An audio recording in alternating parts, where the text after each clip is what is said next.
what's good? Welcome back, or welcome if it's your first time to my show.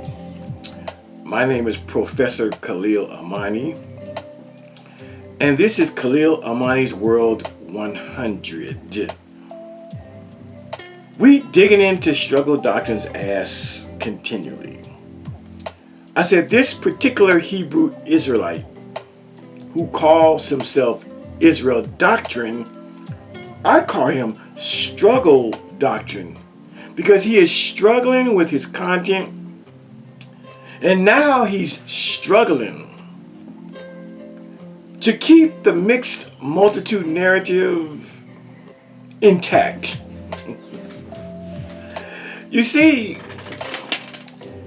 Israel Doctrine needs the mixed multitude narrative because without the mixed multitude narrative, his brand of Hebrew Israelism, it falls flat.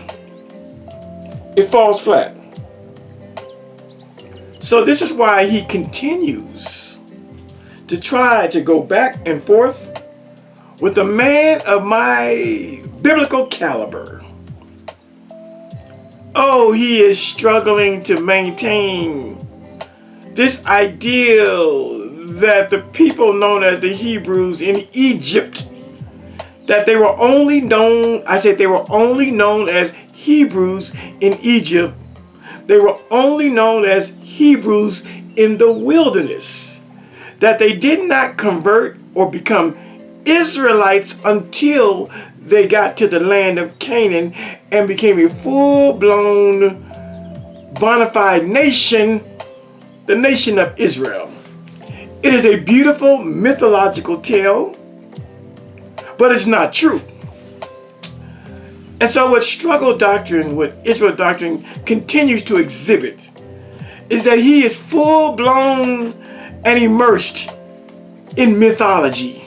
He is fully blown and immersed in Hebrew mythology. Oh, you didn't know that the Hebrews had their own mythology? I know you didn't. You see, the ego and narcissism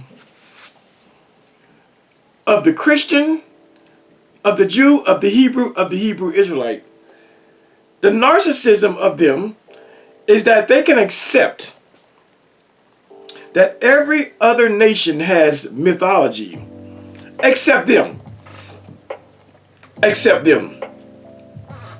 And it's wrong, and it's wrong. And it's super wrong.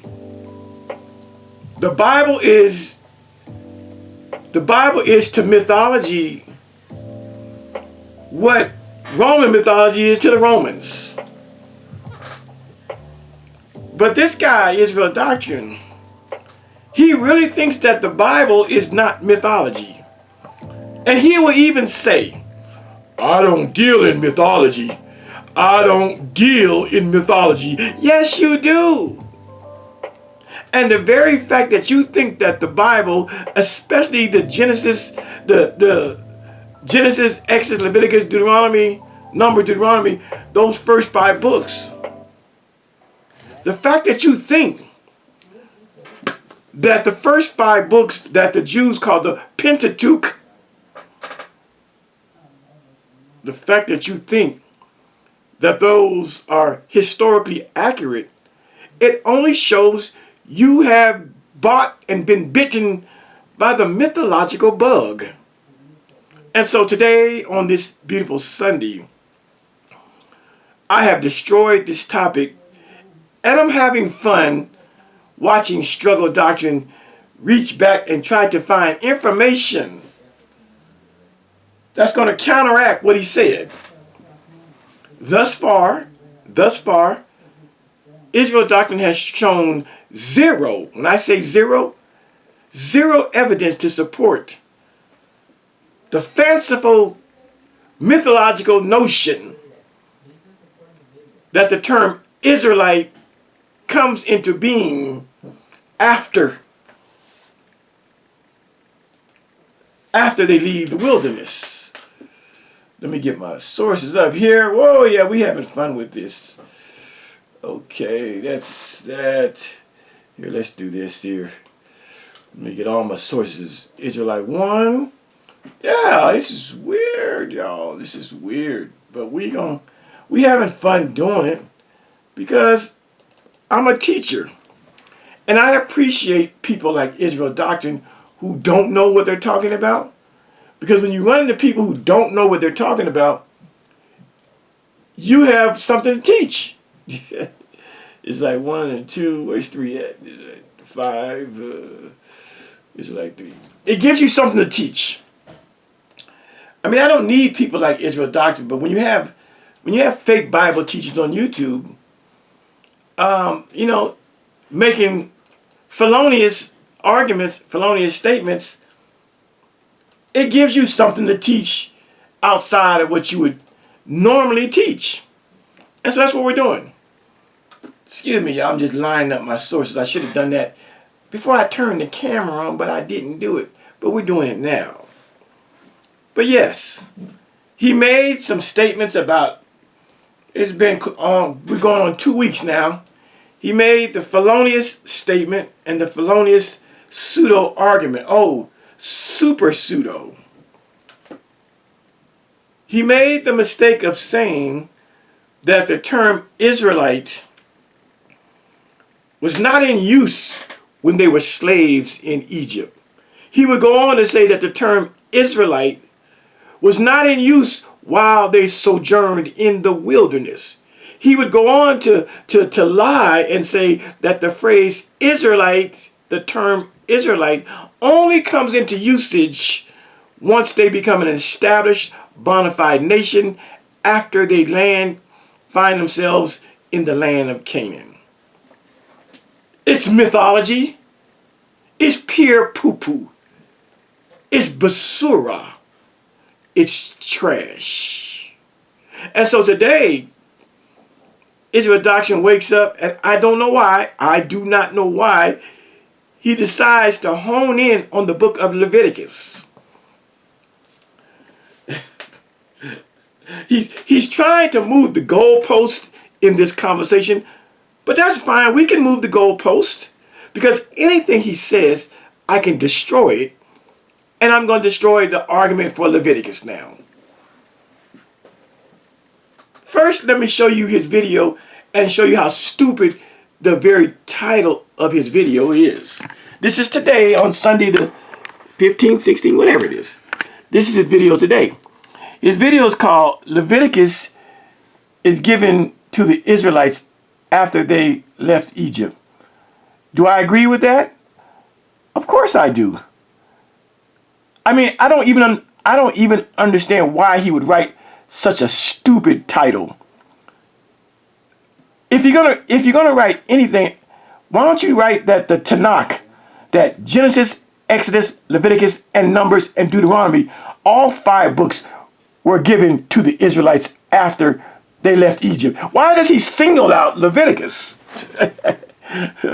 Because someone would read this title, and what they could assume is that Genesis, Exodus, Numbers, and Deuteronomy were written while they were still slaves in Egypt. That's what can be deduced. That's what can be extrapolated by this stupid ass title. Because he leaves the other 4 books of Moses out and he hones in simply on the book of Leviticus as though this book is special and as though this was the only one of the 5 books of Moses that was written or given to the Israelites after they left Egypt. When the fact of the matter is, Genesis, Exodus, Leviticus right here, Numbers, and Deuteronomy, all 5 books were given to the Israelites after they left Egypt. So the title is stupid. Who is disagreeing? Let me calm down a little bit. Who is disagreeing that Leviticus is given to the Israelites after they left Egypt? Who's disagreeing with that? Well, where does this even come from today? Who's disagreeing? See how people try to move the goalposts? See how this is the old bait and switch argument, you know, what they call straw man argument. It's a straw man argument. years. I agree. That's a truth. That's a fact. Leviticus was given to the Israelites after they left Egypt. But notice, even old Khalil admits, I don't know, he don't want to admit it. This is called a faux pas, a misstep. Because he's trying to say that the Israelites, that name only became in usage after they settled in Canaan and became a full nation. So why does he use Israelites here? See? The fact that he says he doesn't use Hebrews, he could have said Leviticus is given to the Hebrews after they left Egypt. But what's implied here is that they were in fact called Israelites when they were in Egypt. Else he would never say Leviticus is given to the Hebrews, Leviticus is given to the Israelites after they, Israelites, left Egypt. So he shot himself in the foot with his title. He just absolutely doesn't know what he's saying.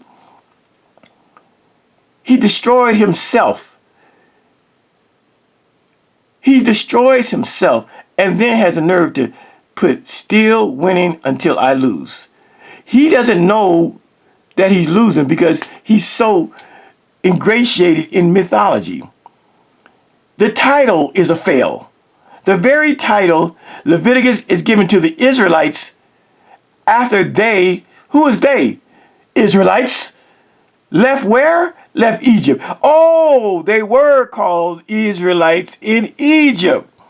See, this is all mistake. He wants to say, again, I don't mean to be redundant, but he wants us to believe that the title, the term Israelites came way after when they finally settled down after 40 years of wandering and went to Canaan, and then they became a nation. Well, why does he make the mistake of calling them Israelites right here? So he makes two mistakes. The first mistake is not just Leviticus was given to the Israelites.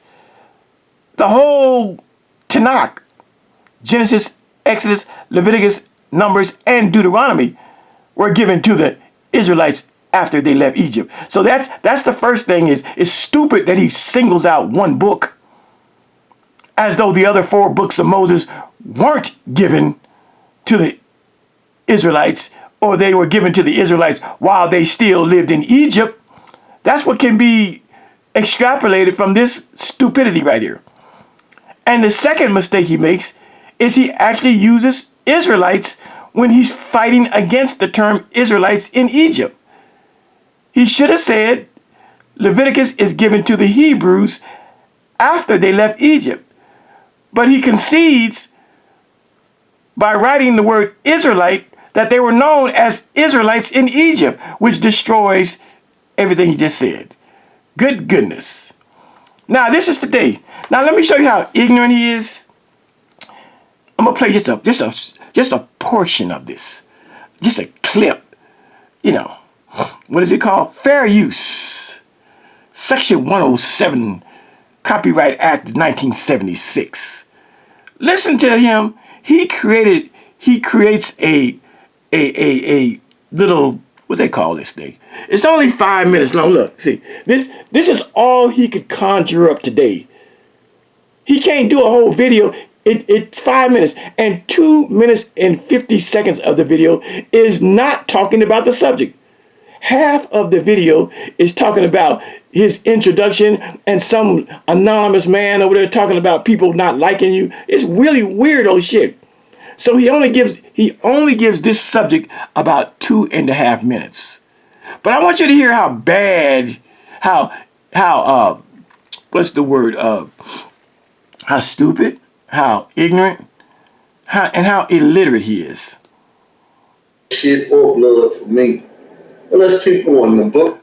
Now this is his, what they call this? This is his little thumbnail, his little, damn, I can't think of the word. I see the word. This is his little, his little lesson for the day. He wrote this, but he can't even articulate it. Watch when he gets to the words detailed explanation. He can't say explanation, and he totally fucks up the word detail. Let's just let him say it. He wrote this. This is a little PDF that he created. The book of Leviticus is given to the Israelites after they left Egypt, not while they were still living in Egypt. However, the people received these laws at the hands of Moses. See, he wrote this, but he's struggling to read it. You see the arrow? See the arrow right there? Watch when he gets right here. He's going to really butcher his own words. This is his own document. At Mount Sinai had just came out of Egypt. He messed that up. He said came, and the word is come. He's messing up his own. He wrote this, and he doesn't know how to read it. Or Egyptian mummies. So the context of Egypt still matters. It still matters. Now watch this. Watch when he reads detailed explanation, something that he typed. Detailing express.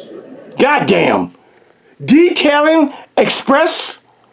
Detailing express. Do you see an ing on the end of detail? And he doesn't even know how to say explanation. He wrote this shit. He wants you niggas to be he wants to be you niggas' teacher. And he wrote some shit that he can't even articulate. He can't even read it back to you and I. Play that again. Play that again. Fresh when Leviticus was given. Oh no, go back.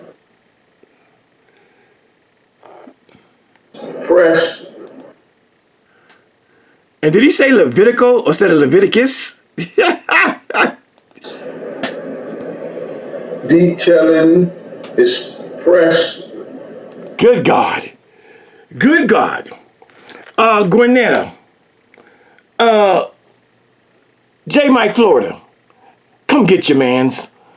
Come get your mans. The nigga writes his own little thing to try to get at me.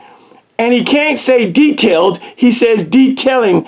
And then he can't say explanation. He says expression or some bullshit. Let's go back one more time. Goodness. Matters. Detailing is fresh. When Leviticus was given. See, then he messed up. Then he messed up the word Leviticus. When Levitical was given, nigga, nobody takes you serious. Nobody can take a nigga seriously who writes his own goddamn bullshit up and then can't even read it back with comprehension. Detailed explanation. When Leviticus was given, not detailing expression. When Levitical. One more time and we're going to leave this alone. I just want you to show you this is the guy that wants to be a teacher. This is the guy that wants to be a teacher. Egypt still matters. It still matters. Now listen to him read detailed explanation and then number 1 when Leviticus was given. He's going to butcher both of these sentences. Detailing is fresh when Leviticus was. Oh, good God. Oh, good God. Oh, good God. Again, people, why? I mean, I'm doing this YouTube stuff because it's fun. But in a real sense, why would I debate an ignoramus and illiterate man who can't read? He can't even read the shit that he wrote. Detailing. Ain't no ing. It says detailed. Explanation. Expression. Goddamn. Goddamn. I mean, has he no shame? Has he no shame? Everything this guy is doing is just wrong. It's just wrong. Making up a title, making up a little video informing us that Leviticus, the book of Leviticus was given to us, given to the Israelites after Egypt. No one disagrees with that. I agree. But you half-assed gave information. All 5 books were given after they left Egypt. Now, let's move. Let's show the nature of his mythology. I mean, isn't it shameful that he comes on Sunday morning, he does a 5-minute video, half of that 5 minutes is the introduction and a unnamed nigga just talking, and then the other half of it, the other 2.5 minutes, is him butchering his own work. Absolutely butchering his own work. Israel Doctrine, you mean to tell me that all you can give me, all you can give us, is 2 minutes and 30 seconds? That's all you got? Boy, you are a real figurative, sexual 2-minute brother. Y'all know what a 2-minute brother is? A 2-minute brother is the man who brags to his woman, his girlfriend, his wife, that he's going to give her the Bozak, give her the ding-a-ling, give her the penis all night until the break of dawn. He's going to break her back. He's going to shut her down. He's going to put her to bed and put her to sleep with his sex game. And he gets in the bed, and after about 2 minutes, he explodes. He has an orgasm. He comes. In 2 minutes, after all that rhetoric, all that boasting about his boudoir, his bedroom game was, only to give the woman 2 minutes of glory. And by minute 3 or 4, all you hear is this.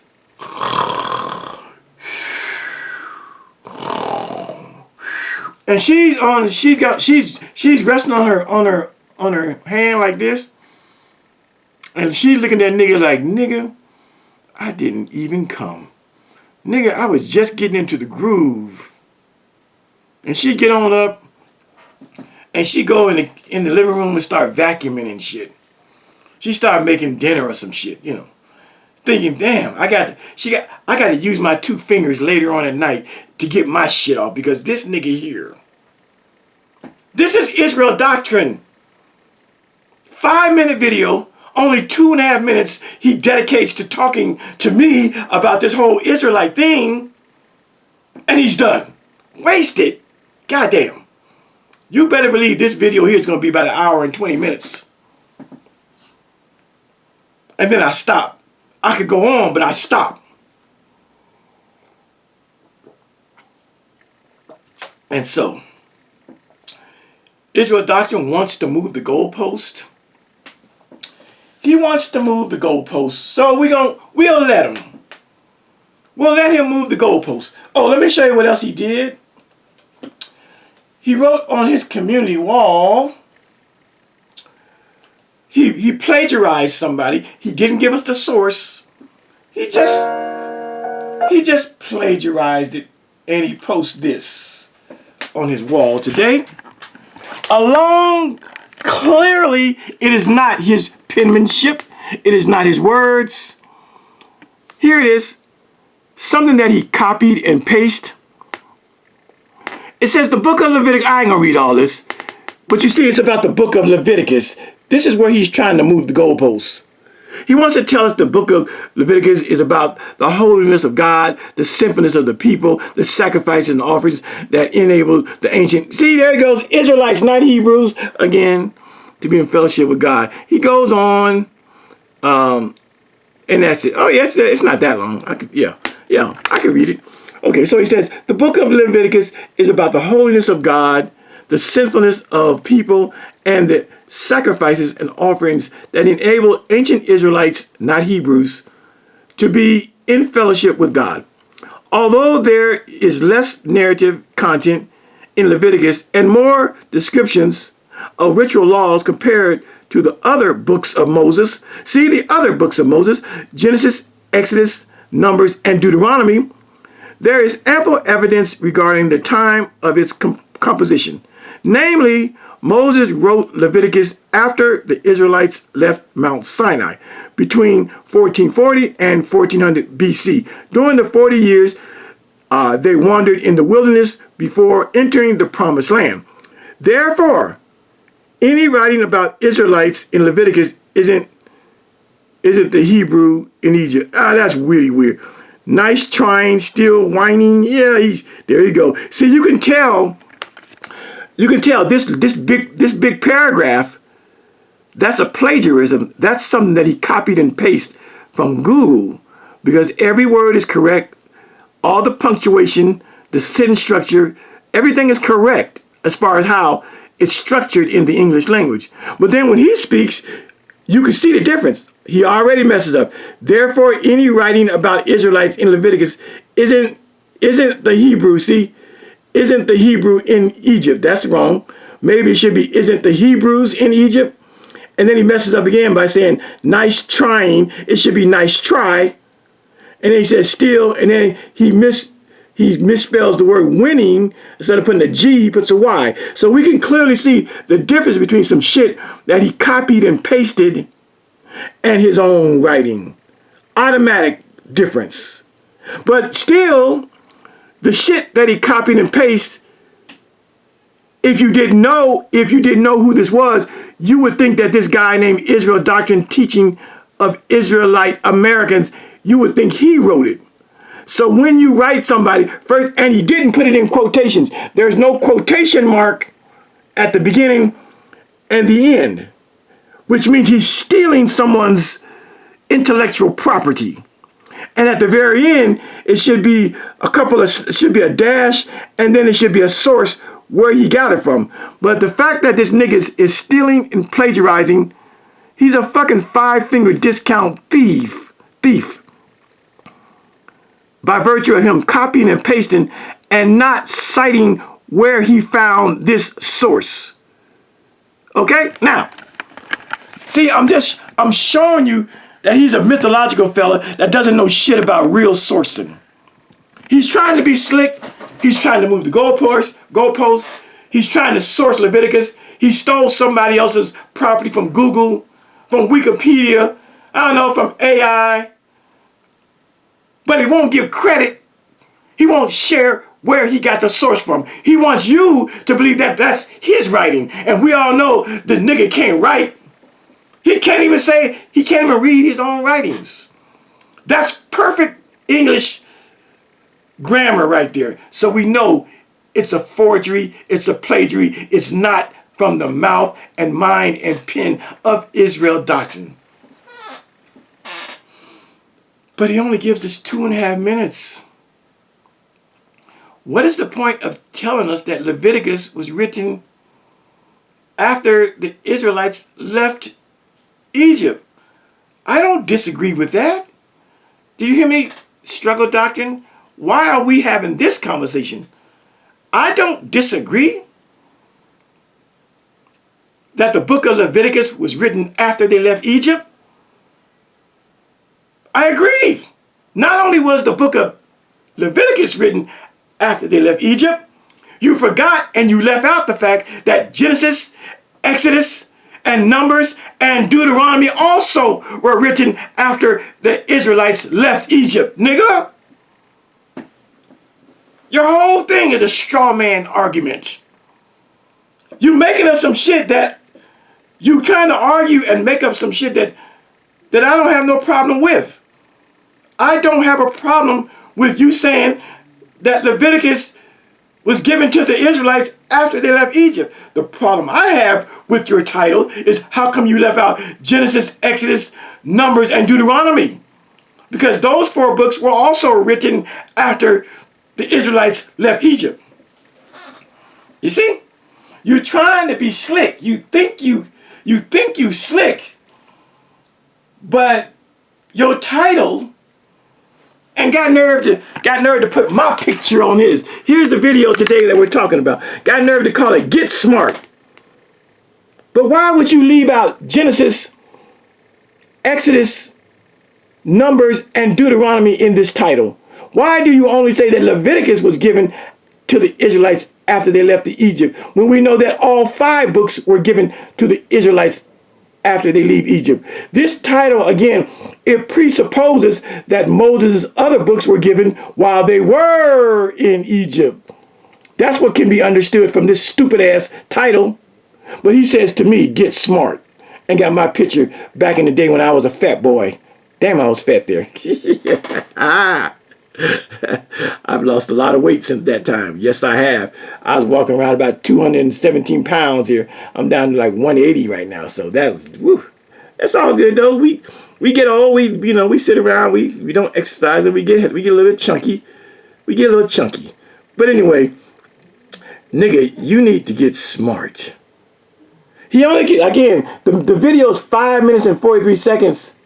But half the video is introduction and somebody talking about some off subject that has nothing to do with the video. So he only gives us about 2 minutes and 30 seconds of him trying to talk about Leviticus. What a stupid ass title. If that ain't one of the most stupid titles I've ever seen on YouTube, nobody who knows anything about the Bible disagrees that Leviticus was given to the Israelites after they left Egypt. He even put an exclamation point after Egypt, as though he's saying some shit. Nigga, we all agree with that. He's saying it like he's making a goddamn fundamental point that I disagree with. I don't disagree with this. Now let's go on. I mean, the weirdness of goalpost moving. He woke up with that, y'all. He woke up, and that's the best he could give us. And then put on his community wall what the book of Leviticus was about. Now, let me show you how mythological all that bullshit is. So let me say to you all, my audience, anybody who believes that Genesis, Exodus, Leviticus, Numbers, or Deuteronomy, anybody who believes that Moses actually wrote those 5 books, if you believe that, you are wholly into mythology. Like Struggle Doctrine. Did you hear what I said? If you believe that the first 5 books of the Bible, known as the Pentateuch, the 5 books, if you believe that Moses is the author and the writer of those 5 books, Genesis, Exodus, Leviticus, Numbers, or Deuteronomy, if you believe that, you are as much into mythology as the Greeks and the Romans are. If you believe that Moses wrote Genesis, Exodus, Leviticus, Numbers, and Deuteronomy, you might as well believe in Greek and Roman mythology. You might as well believe in Poseidon and Zeus. You might as well believe in Attis and Cybele. You might as well believe in all the pantheon of the Greek and Roman gods if you believe that Moses wrote the first 5 books of the Bible. Surely, Israel doctrine, he believes it. He is wholly into mythology. What he's trying to convey by moving the goalposts and bringing in the book of Leviticus without mentioning Moses' other 4 books, which is super weird. It's super weird that he singles out Leviticus and leaves out the other so-called writings of Moses. It's super weird. But let me say to you all, no modern theologian, no modern scholar, no modern professor of Old Testament Hebrew Bible studies, none of them believe that Moses wrote the first 5 books of the Bible. That is mythology of the Judeo-Christian mind.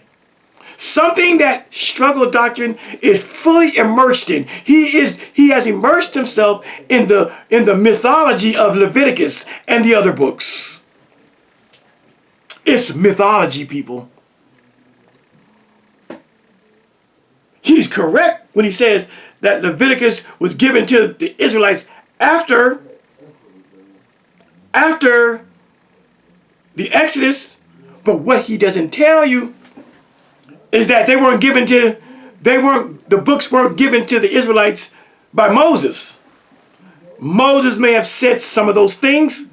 Moses may have laid out some of those laws, but the writing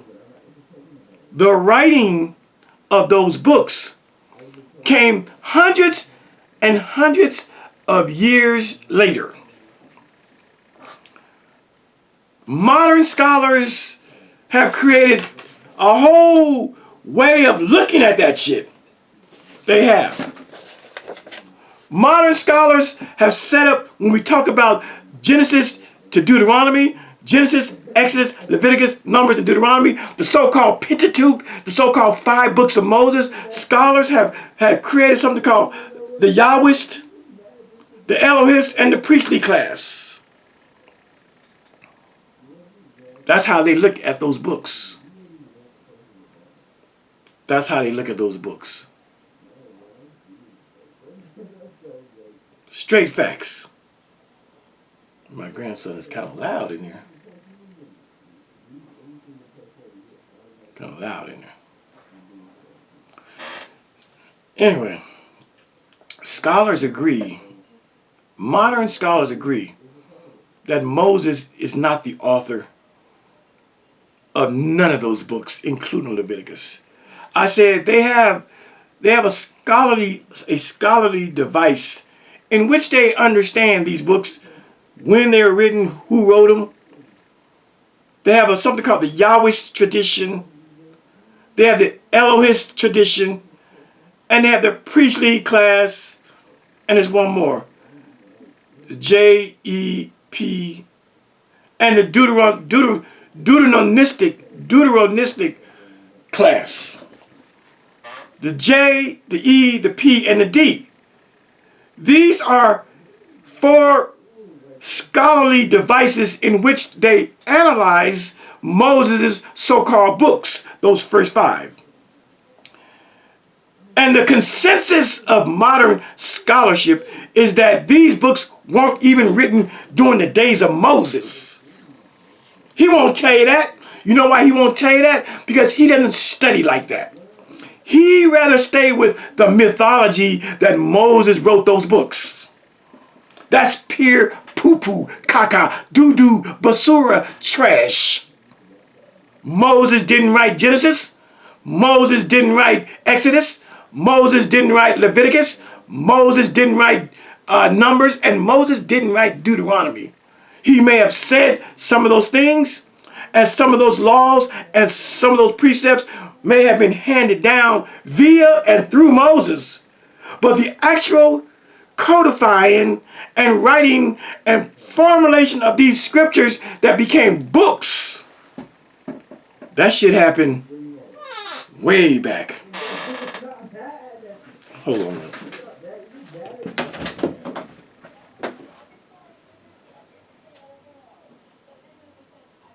Hey, move down, you louder. I hear everything you're saying is recorded on my thing. Okay, everything. Okay. So. Good Lord.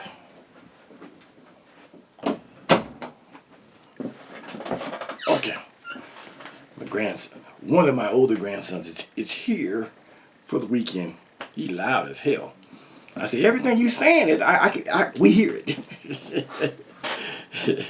It's distracting. And so, you have the J, the E, the P, and the D. These are literary devices in which scholars analyze those 5 books that they say Moses wrote. The whole so-called J or the Yah You can say J or the Javist or the Yahwist directive on studying the Bible. That came about somewhere like 900 BCE, some 500 years after Moses. The Elohist was written, the Elohist understanding of the Bible, of those 4 books, it came around 700 BCE, some 800 years after Moses. And the priestly way of looking at these books of Moses, that came around the 6th and 5th century BCE. Damn near 1,000 years after Moses is long gone.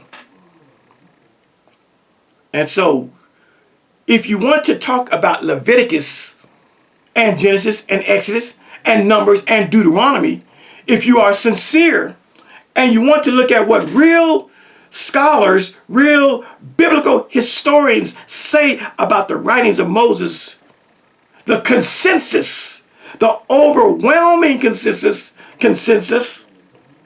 is that all 5 of those books were written hundreds of years after Moses lived and died. What is Struggle Doctrine talking about? Not only that, have you ever known a person in history, not even Jesus, have you ever met a person in history that wrote their own eulogy? You know what a eulogy is? A eulogy is when you go to a funeral and they pass out that little piece of paper as you walk in the door about the person who's deceased, who's dead. A pretty picture of them on there, and you open up, it tells you what the program, who's going to sing what, and then down here, it tells you a little bit about the person that's dead. Who writes their own eulogy? How weird is that? I'm going to write my eulogy before I die. Well, why do I say that?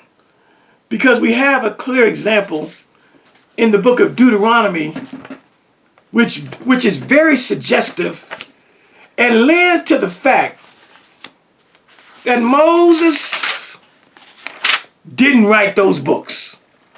Why? Because many scholars have aptly pointed out that Moses actually writes about where he's going to die, where he died, and some other shit after he's supposed to be dead.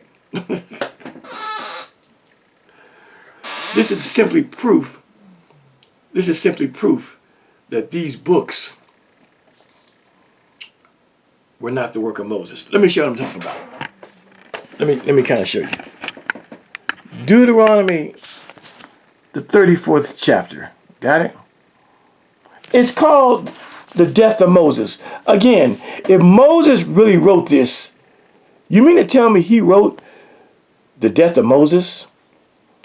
And Moses went up to the plains of Moab, unto the mountain of Nebo, to the top of Pisgah, that is over against Jericho. And the Lord showed him all the land of Gilead unto Dan. This is Moses writing this about what he saw. And all Naphtali and the land of Ephraim and Manasseh and all the land of Judah unto the utmost sea and the south and the plain of the valley of Jericho, the city of palm trees unto Zoar. Remember Zoar when we talked about Sodom and Gomorrah? That's a Sodomite city. And the Lord said unto him, this is the land which I swear unto Abraham, unto Isaac, and unto Jacob, saying, I will give it unto thy seed. I have caused thee to see it with thine own eyes, but thou shalt not go over thither. Now here it is. So Moses, the servant of the Lord, died there in the land of Moab. If Moses wrote this, how would he know where he would actually die? He might have died before he got to the land of Moab. You mean to tell me that this man actually wrote his own obituary And he actually wrote before he died, he said, before Moses dies, he speaks in the third person and says, so Moses, the servant of the Lord, died and there in the land of Moab, according to the word of the Lord. And he buried him. Who was he? And Moses buried himself. Who is he? And he buried him in the valley of the land of Moab. How could a dead man know exactly where he was going to be buried? How could a dead man bury himself? And he buried him, and Moses buried himself, and somebody else buried Moses? What's going on here? And he buried him in the valley of the land of Moab, over against Beth Peor. Oh, look how specific Moses is getting about his own eulogy. Not only did he bury him in the valley in the land of Moab, but over against Beth Peor.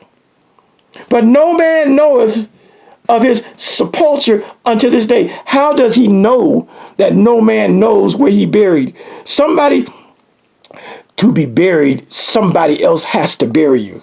So there's at least one person that knows where Moses' sepulture, where Moses' grave, where Moses' tomb is. A dead man can't bury himself. So this is a lie. What do you mean no man knoweth? Somebody had to bury Moses. A dead man can't dig his own grave. So this is all bullshit, and this is all mythology. And scholars and biblical scholars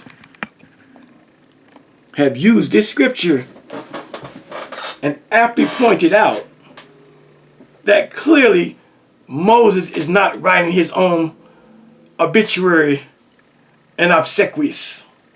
Is that the word? Moses is not writing his own obituary. Talk about no man knows where his tomb is at. Somebody know where his tomb is at, because he didn't dig the tomb and then get in it and then die in the tomb.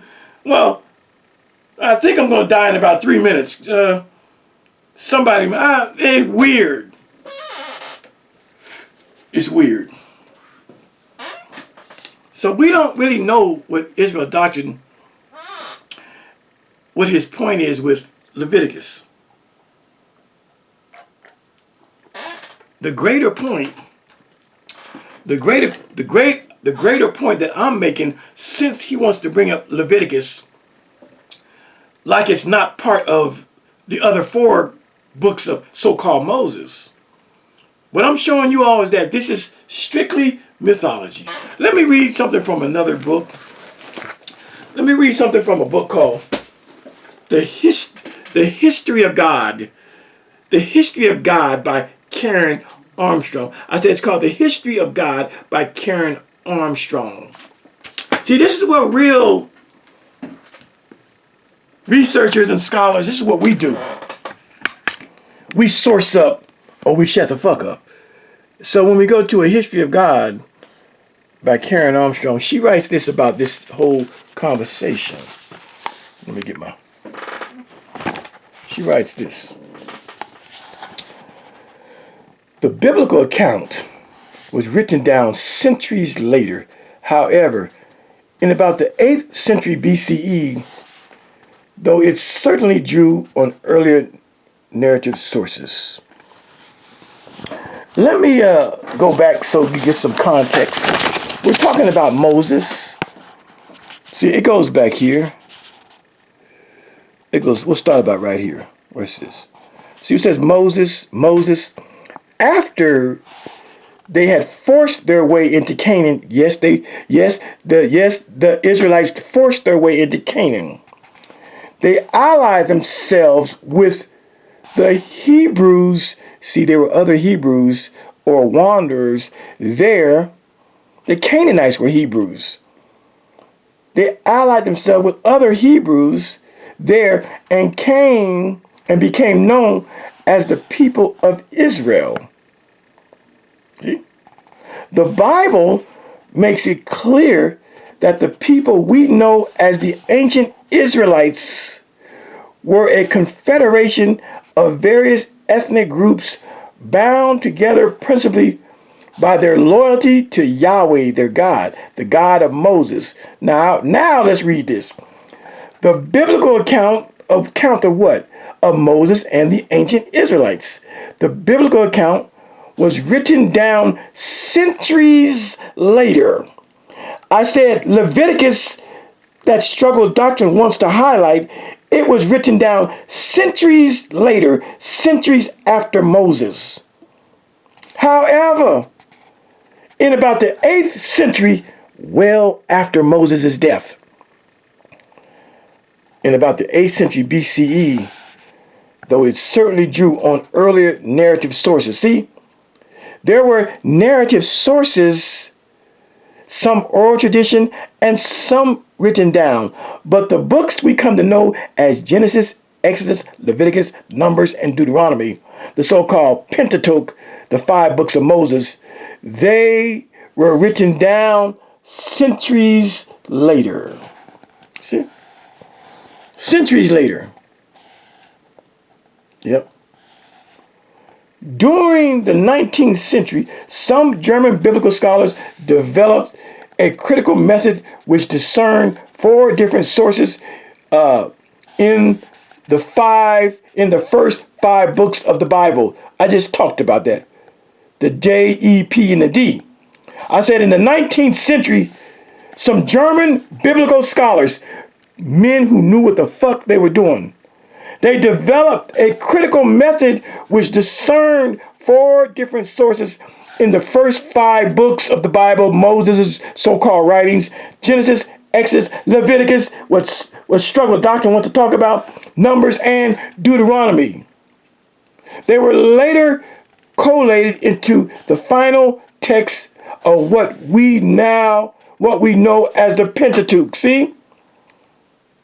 During the 5th century BCE, see, this form of criticism has come in for a good deal of harsh treatment, but nobody has yet come up with a more satisfactory theory which explains why there are 2 quite different accounts of key biblical events, such as the creation, yes, and the flood, yes, and why the Bible sometimes contradicts itself.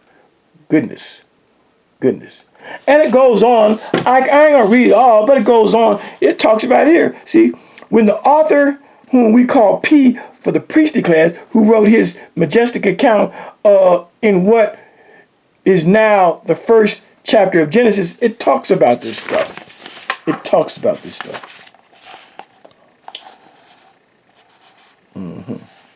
Let's see if we do anything. Okay. That's good for that. And so, Israel Doctrine, you will never hear him talk about the J and the E and the P and the D. The J for the Yahweh, the E for the Elohim, the P for the priestly, and the D for the Deuteronomistic. Those are the 4 intellectual, biblical, scholarly ways of looking at Moses' writings. And when we do that, and when they do that, they understand fully that Moses didn't write no Leviticus, Moses didn't write no Genesis, no Exodus, no Numbers, or no Deuteronomy. So what is Struggle Doctrine doing? He's delving in mythology. He wants you to believe that these books were written by Moses, and they weren't. Let's go look at something else. Let's go to the Erdman's Bible Dictionary. I said the Erdman's Bible Dictionary. We really do this over here. We go to the book of Leviticus. Struggle Doctrine wants to talk about the book of Leviticus. What does it say? Critical scholars, by and large, ascribe the entire book, at least in its canonical form, to the Pentateuchal source P, see, or the priestly writer. Remember I talked about the J, the E, the P, and the D? And the priestly writing came along in the 6th and 5th century BCE. hundreds, 1,000 years after Moses and the wilderness. Accordingly, what book? Leviticus. Accordingly, the book of Leviticus is dated in the post-exilic period. What does it mean, post-exilic? Post means after, right? You know, there's pre, before, and post is after. Exilic comes from the word exile. So this is after the exile. Which exile? The Babylonian exile, 586 BCE. So now we know that the book of Leviticus, that Struggle Doctrine is trying to high side with, we now know that accordingly this book is dated to the post-exilic, to the after the Babylonian exile period, 586 BCE, about 800 years after Moses, and is viewed as reflecting practices and beliefs as associated with the restored temple and worship community. See, it tells you right there, 6th century or later. Goddamn, that's 600, that's 500. That's after the Babylonians' time. I'm just showing you all stuff that he can't show you. He can't show you this. See, people like motherfuckers like Israel Doctrine, they want to tell you about they want to throw something out there, they want to throw a scripture out there or something about Leviticus, but they don't give you no backstory about Leviticus. Now let's go back to Israel Doctrine and I think it's good to hear. Let's go back to hear him make the false claim. Let's go back to hear him make the false claim. If you can't quit the P word, I want to let you know the script. Oh, stop that. It's a false claim. Let's do. Us that successful men are all. Let's go. Now let's go. Let's let Israel Doctrine say this. Because this is the core of this whole conversation. The core of this whole conversation is him claiming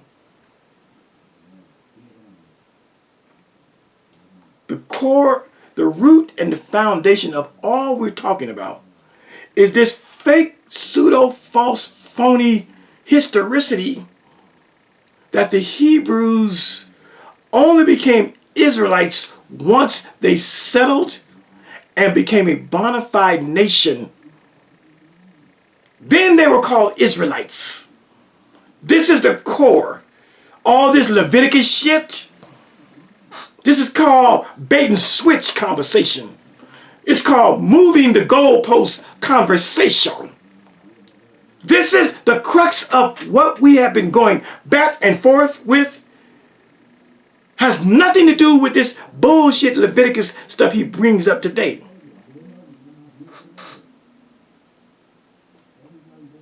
This whole thing is about whether the Hebrews were known as Israelites in Egypt and in the wilderness. I say that the Hebrews and the word Israelites were being used interchangeably in Egypt and in the wilderness. He says that the term Israelite was only used after they settled in the land. He means the land of Canaan. Now let's let him say it.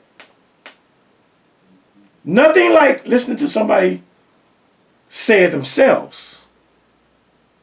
Because the thing is, I say from my theological belief that the mixed multitude in the Hebrews, because there's no such thing as an Israelite right now. They hadn't made it to the land. They hadn't became known as the nation of Israel. You got it? This is the point. Fuck all that Leviticus stuff. This is the point of contention. This is the big lie. And the reason that Israel Doctrine tells this fanciful lie, this fanciful mythological tale, is because he needs those ancient Jews to be Hebrews and then become Israelites to try to show some type of conversion between the Hebrews and the mixed multitude in the wilderness and going through the Red Sea. Sea meaning water, water meaning baptismal, to be baptized. And when they come out of the Red Sea, all of a sudden, miraculously, they start calling themselves Israelites once they settle in the land. This is some New Testament Christian mumbo jumbo garbage. No self-respecting Jew or Israelite or Hebrew believes no crapola like this. And he says it again in about the 140 mark. Let's go. Let's go about. Apple cider vinegar for... What in the hell? Oh, that's right. He got 1,000 commercials. Let me get the commercials out. Oh, he trying to make that money. Now. No, there's nothing that's changed. This heater is not child's play. Wow, again. This guy here, boy, he get these commercials on. That's okay, we'll get past them. We'll get past them. Okay. Sounds like he's talking to the Hebrews. No, it doesn't sound like that. He's talking to all the people. See, that's my argument in the first. Okay, listen. This is the second time he's going to give us the lie about the Hebrews became Israelites later on. All I'm doing is pointing out who verse 2 is directly speaking to. And that's the Hebrews. And how do you know that? Here it comes. Here, okay. Deuteronomy 29 and verse 11. Thou sons, thou wife, and he's talking to. Okay, now here it comes.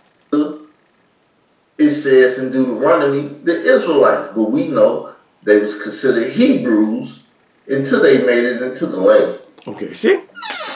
And so if you're going to say that, Israel doctrine, right after you say that, we need chapter and verse. We need a scripture that says they were Hebrews, they were considered Hebrews until they got to the land. And you, as of now, have not been able to provide that. You haven't provided it. You've tried to shift and move the narrative to talk about Leviticus. Now let's go do something. Let's go run by some sources. These sources, I've already done sources from books. She's a scholar. This is a scholarly work. Now let's just go to like Google, like AI. Let's just go and run it by. Let's run that by. Let's just run this stuff by.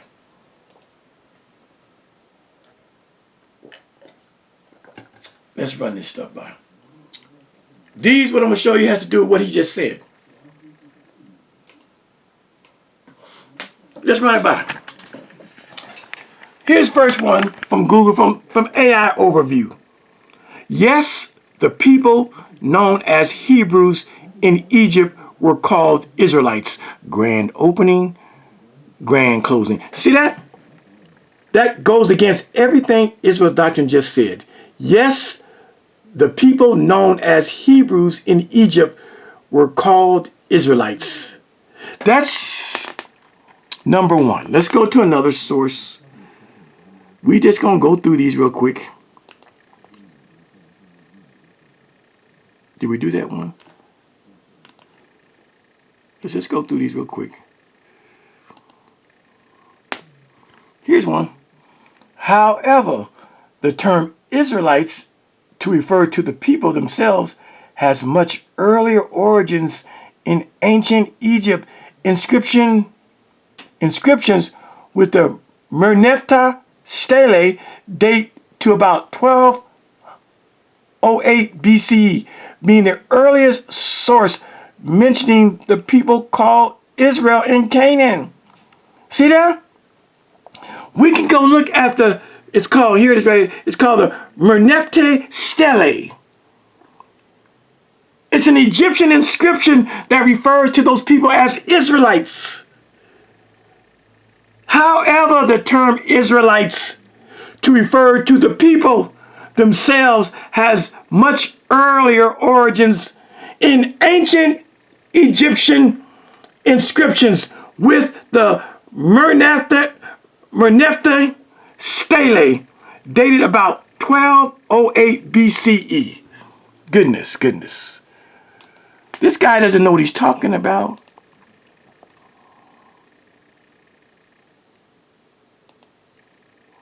Historical context. The earliest historical mention of the Israelites is found on here it is again, the Merneptah stele, a monument from ancient Egypt. This suggests that the name was in use long before the time of Moses and the Exodus, and that the Israelites were already considered a people group by the ancient Egyptians. Goddamn! Do y'all see this? Historical context. The earliest historical mention of the Israelites is found in the Merneptah stele. We already found out that was around 1208 BCE. A monument from ancient Egypt. This name, Israelites, found in the Merneptah stele, what does it say? This suggests that the name Israelite was in use long before the time of Moses and the Exodus, and that the Israelites were already considered a people group by the ancient Egyptians. Grand opening, grand motherfucking closing. Let's go on. What's this one here? This is about the books. He wants to talk about Leviticus. The scholarly consensus is that the first 5 books of the Bible, the Pentateuch, are a composite work compiled from multiple sources over centuries and not written by a single author like Moses. Grand opening, grand closing. You got that, Struggle Doctrine? You want to talk about Leviticus? What about the other 4? But you see this word right here? You don't know nothing about that. The scholarly consensus. That means most scholars agree. The scholarly consensus is that the first 5 books of the Bible, the Pentateuch, are a composite work compiled from multiple sources over centuries, over hundreds of years, not written by a single author like Moses. Good God. This ain't my work. See? The biblical book of Numbers was traditionally written by Moses between approximately, why did I put this one up there?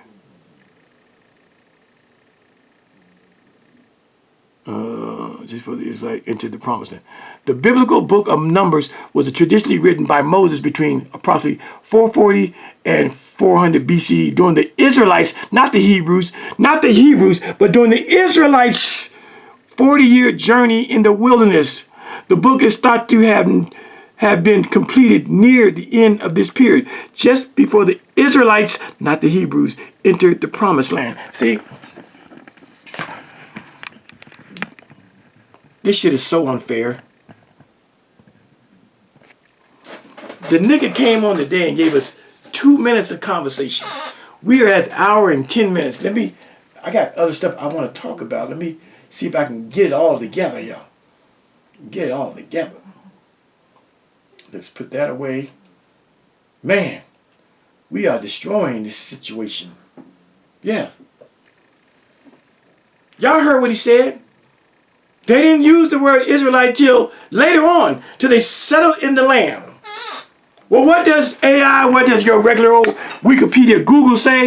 Look at AI overview. It says, yes, pharaohs, the many pharaohs of Egypt, pharaohs after Jacob's time would have known the Hebrews as Israelites, which is how they are called in the Hebrew Bible, as they are descendants of Jacob. So there it is at the beginning. Yes, the pharaohs, the many pharaohs of Egypt after Jacob's time, and Jacob lived 500 years before Moses. And so all the pharaohs, way before they were Israelites in Egypt, they would have known the Hebrews as Israelites. They were already known as Israelites well before Jacob's time. That's why it says right here, where's that other one at? See if you can find it. That's not it. You're going to find it.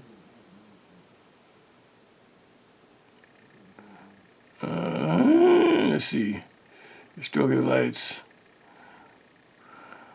Scholarly books. No. Maybe it's this one.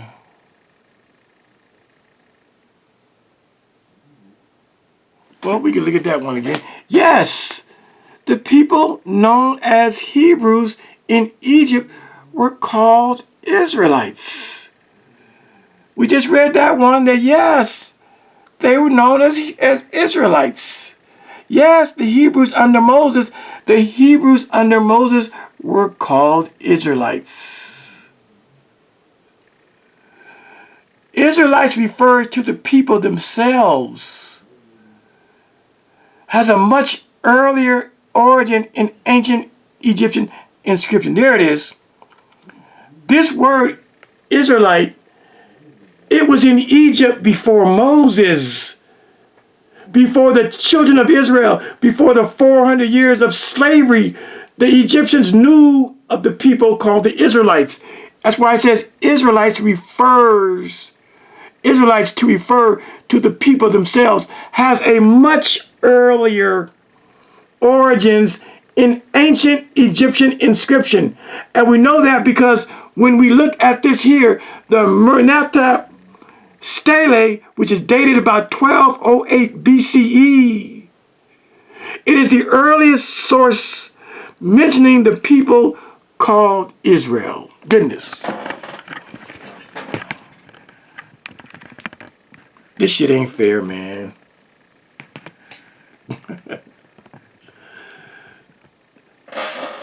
And so, okay, we've done everything we need to do. Oh, we've done everything but show.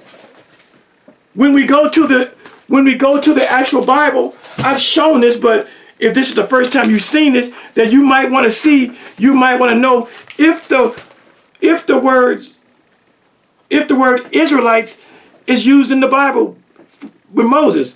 Let's go to Numbers. Let's go to Numbers, the 24th chapter. Let me just run through these real quick. I'm just revisiting Numbers. Numbers, the 24th chapter. What does it say? Numbers 25, excuse me. Numbers, the 25th chapter, verse 14. Look at this here. Now the name of the Israelite, not the Hebrew, the name of the Israelite that was slain, even that was slain with the Midianitish woman, was Zimri. The point being, Moses, you Israel Doctrine, you say that Moses wrote the book of Numbers? Well, Moses then was using the word Israelite. You want to believe that Moses wrote Genesis, Exodus, Leviticus, and Numbers? If you say that Moses wrote Numbers, why is Moses using the word Israelite and not Hebrews? And mind you, this incident about someone getting slain, it happened while they were in the wilderness. Because you already know that Moses, who you say wrote Numbers, you already know that Moses never went to the promised land. We just read that he had to go up and bury himself and dig his own grave and give his own obituary. We just read that. How about that? How about Leviticus 23? Genesis, Exodus, Leviticus 23. I said Leviticus 23, verse 42. What does it say? Moses again, in the wilderness, Moses says, ye shall dwell in booths 7 days, all that are Israelites. It didn't say all that are Hebrews. So Moses was using the phrase and the term and the word It was part of his vernacular. It was part of his jargon. It was part of his Hebrew language. In the wilderness, he used the word Israelites to refer to the Hebrews. What are you talking about? How dare you say they didn't use the word Israelites until they became a nation after they crossed over and into the land of Canaan? Use a motherfucking liar. Use a motherfucking. Leviticus 24. Leviticus, the 24th chapter, verse 10 and 11. Look at this. Same thing, Moses writing this stuff too. And the son of an Israelitish woman, not a Hebrew woman, not a Jew woman, but an Israelitish woman, whose father was an Egyptian, went out among the children of Israel. And this son of the Israelitish woman, not the Hebrew woman, and the man of Israel strove together in the camp, and the Israelitish woman, not the Hebrew woman. You mean that you trying to tell us that the word Israelite was not being used until after they left the wilderness? Use a lie. Use a lie. Use a lie. Exodus 9. Exodus 9:7. Exodus chapter 9, verse 7. And Pharaoh sent, and behold, there was not one of the cattle of the Israelites, not the Hebrews, of the Israelites dead. And the heart of Pharaoh was hardened, and he did not let the people go. You say that Moses wrote the book of Exodus? Well, here again, Moses is not using the word Hebrew. Moses is using the word Israelite. And if Moses used the word Israelite, you better believe, if you know anything about algebra, X being the unknown, use your critical thinking. If he used the word Israelite, you better believe that the Pharaoh used the word Israelite, that the Egyptians understood these people to be Israelites. Pharaoh understood that. The Hebrews understood them. The Canaanites understood them. The Ethiopians understood that these people that you call Hebrews were also called Israelites. It was well understood. It doesn't have to say that Pharaoh calls him that. It lets you know that Pharaoh sent, and behold, there was not one of the cattle of the Israelites. Moses is writing, but Moses is presupposing that Pharaoh understands that his people are called Israelites. Grand opening, grand closing. You see? This is what we do. And so you ask, why this guy, Struggle Doctrine, this Hebrew Israelite who calls himself Israel Doctrine, why does he make these statements that they were only known as Hebrews in Egypt? They were only known as Hebrews in the wilderness. That is not until they crossed Jordan, go into the land of Canaan, set up shop, get kings and queens and governors and mayors, get a priestly Levitical class to write scriptures. It is only at this time that they become known as Israelites. Why does he believe that? It goes back to his warped theology. His warped theology, wherein he insists on separating his old Hebrew Israelite teaching to his so-called new Israelite teaching. And it hinges on the mixed multitude. His whole theology, it hangs in the balance on this lie that there was a conversion in the Red Sea and they went from Hebrews to Israelites.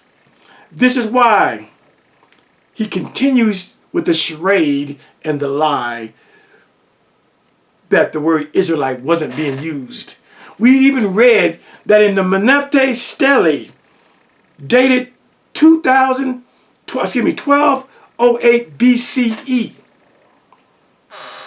we find in an Egyptian source, an extra biblical source, we find the phrase, the term Israelite in the Menefte Stele. Israelite. I'm bossing this nigga around. I'm bossing this nigga around on this conversation. The proof is he can only come on and give you 5 minutes, and 2.5 of those 2.5 minutes of that 5 minute was his introduction and another nigga just talking about some random shit about being hated, some stupid shit. He has no conversation. That's what I'm saying. I think I'm gonna be done with this. I think everybody has seen clearly that Israel Doctrine has misspoke, and that Israel Doctrine cannot bring scriptures to back up this ideal that they were Hebrews in Egypt only, they were only Hebrews in the wilderness, and then they became Israelites in Canaan. It's just a fabrication. It's not fucking true. I've shown you books, I've shown you the Bible, I've shown you AI and Google. Everybody agrees that the phrase Israelite was known. It was known before Moses even. Goodness. And so we're going to close out. We close out with this. Israelites, to refer to people, to the people themselves, has a much earlier origin in ancient Egypt. Inscription. See? With that, y'all, we'll talk to you soon. Peace.